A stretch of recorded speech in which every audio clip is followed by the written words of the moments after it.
The European Union delegation to the Republic of Kenya is currently engaged in the identification and the design of a program related to job creation in Kenya's agricultural value chain. In the spirit of a participatory approach, the delegation organized a breakfast meeting on the 14th of August 2018, where key stakeholders from both the government and outside it brainstorm on the key elements of the program. In attendance were two youths, a Form 4 boy and a Standard 8 girl, who are being incubated by the African Agribusiness Incubators Network, the AAIN. The two shot and produced the amateurist video that I, Professor Buisa, Chair of AAIN, now presents to you. Thanks especially to our colleagues from government, from the State Department of Crops, ICT, Livestock, Industrialization, State Department of Cooperatives. We really appreciate that you take the time. Thank you also representatives from the private sector and private sector associations, other development partners, implementing agencies. Most everybody covered that. Thank you so much for coming. I just wanted to give you a really brief context of where this program fits into our overall cooperation. And just here you can see the names of the people who are here today and involved in the program from the I want to give you a brief overview of EU development cooperation in general in Kenya, so you can see where this program fits in, and then more specifically our work in agriculture, job creation and resilience. And then I want to give you a sort of background of our thinking to the context for this new program which we're identifying at the moment with the help of our consultancy team, and a little bit of ideas for the next steps. I don't want to preempt the discussion for later because I think today is really a day to gather ideas, gather your experiences of what works, what doesn't work, what will work well, and so on. So I want to allow you the time to talk. Very briefly. Bureau of Statistics. Employment, for instance, some people go as high as 25%. I think the latest the Kenya National Bureau of Statistics on the indicative household survey was at 9.4% of unemployment. But then when you look at what is employment, that's categorized into full employment, partial employment, and just a very low level of part-time employment. So it depends on what way you're looking at these statistics. But I think we all have to accept the fact that for some reason, even though Kenya has the best economy in the region, it has the worst performance with regard to youth employment.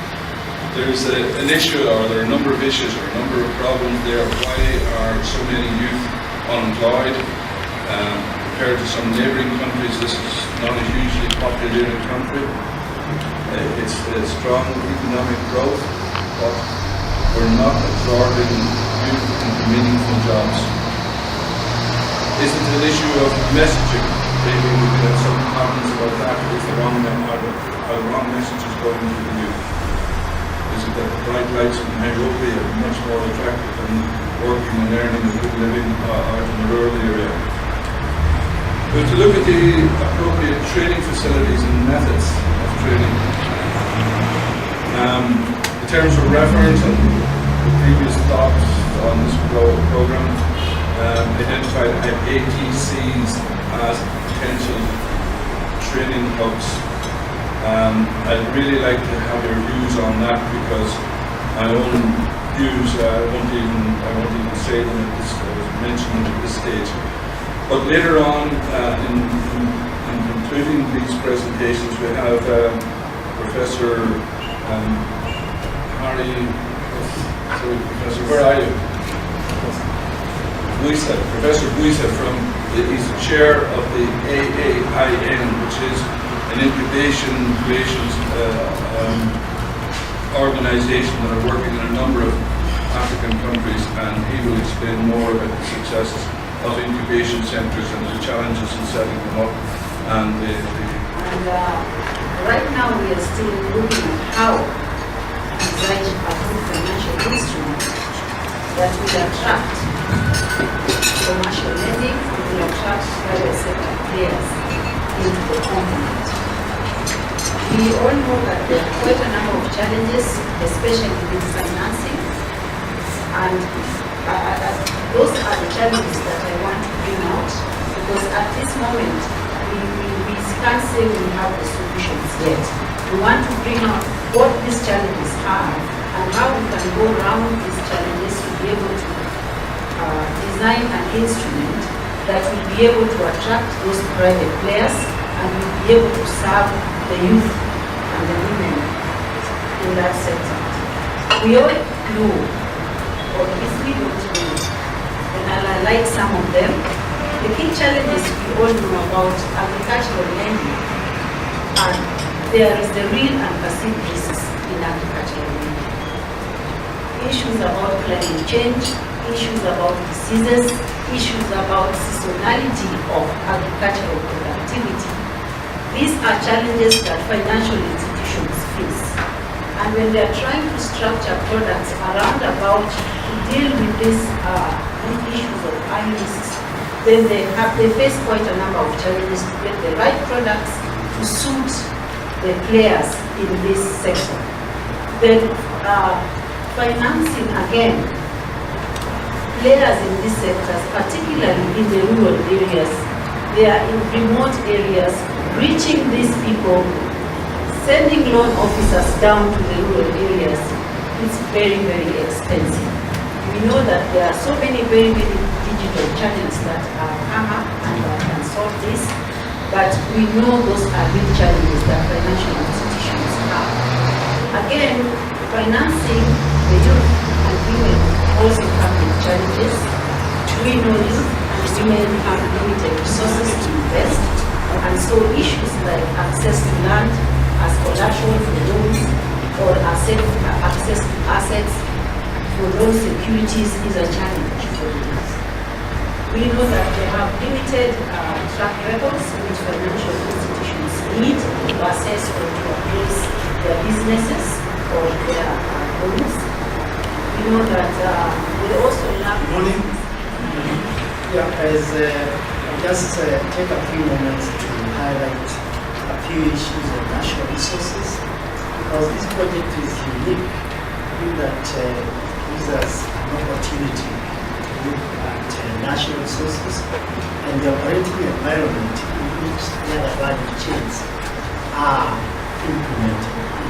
By natural resources, we mean land, we mean our lakes, our water bodies, we mean forests, we mean all the other issues that nature provides. And one of the big challenges that the youth face is access to land. Whether that land is private, whether that land is community, whether that land is government. And we would like to benefit from the experiences on how to address these issues, taking into account that the natural resources provide resilience to the other value chains. And I would like to say that the issue of lack of data, because unlike the other value chains, for example, if the youth are involved in tree nurseries or fruit tree nurseries, there is the issue of mapping, there is the issue, for example, of access. Now, how does, thank you very much, allow me to stand on the same level. Yeah, I'm going to talk about the African Agribusiness Incubators Network. I'm saying that this is a registered company by guarantee. Its mandate is incubating incubators for the purpose of jobs and wealth creation in Africa. There was an African Union initiative to start agribusinesses in Africa, and 6 countries were chosen. This was a project funded by the Danida government and housed at the FARA, Forum for Agricultural Research in Africa. As you know, FARA is a non-profit research-based organization. But the Danida government and the UNIPRE, or rather the EU wanted, the African Union wanted incubators to be profit-making. We know incubators naturally, they are not profit-making. But they brought in this concept that it has to be profit-making. Now this is why the project was coming to an end, towards the end. Then the incubators that they started thought that they wanted to be governed by a profit-cultured organization.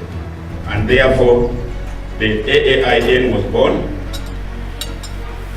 In 2016, the project of Danida officially wound up, and therefore the AAIN family took the position. It registered in Agra, but we have branches in Kenya, in South Africa, in Uganda, and others are coming up.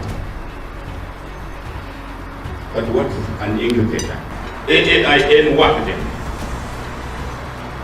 As I say, AAIN is an incubator of incubators. So we are up there. We incubate incubators. Now those incubators will incubate incubatees. And those incubatees will now start their own businesses to grow them and shall create employment. So that is generally how we work at AAIN. AAIN works on the concept of TOT, if we are familiar with the training of trainers. So we are saying AAIN trains incubators so that the incubators go over there to train the incubatees. The incubatees are trained in how to start, with their businesses, and how job creation is, how we create jobs. In other words, we participate in reducing the mortalities. We're currently assisting the Council of Governors in about 17 counties. We're setting up incubators to assist the developed governments to grow agriculture from the grassroots. So this is ongoing. So, in our opinion, what can AI do in this specific initiative? In our opinion, we think that youth in agribusiness will hinge on 3 pillars. We want to think that finances are necessary, and we have talked about them here, but there must be also an enabling environment, policies and all that. But we insist there should be incubation. And in incubation, we talked about the pre-incubation, the incubation, and the post-incubation. And this is where AAIN can play its role. We're saying that at the pre-incubation, we have to make the youth want to get to agriculture. We have to make the youth want to get self-employment. Probably we have to change. We have to intersect in the education and training. Probably bring up entrepreneurship more strongly than agriculture economics. At the incubation stage, we think we can do basics, agribusiness basic, marketing, networking, management, and so on and so forth. And somebody talked of acceleration. At the post-incubation, once we have given back to this business, it needs to grow. So we don't really have to come in with acceleration programs to make it sustainable, so that we cut that 400,000 that don't see their second factory. So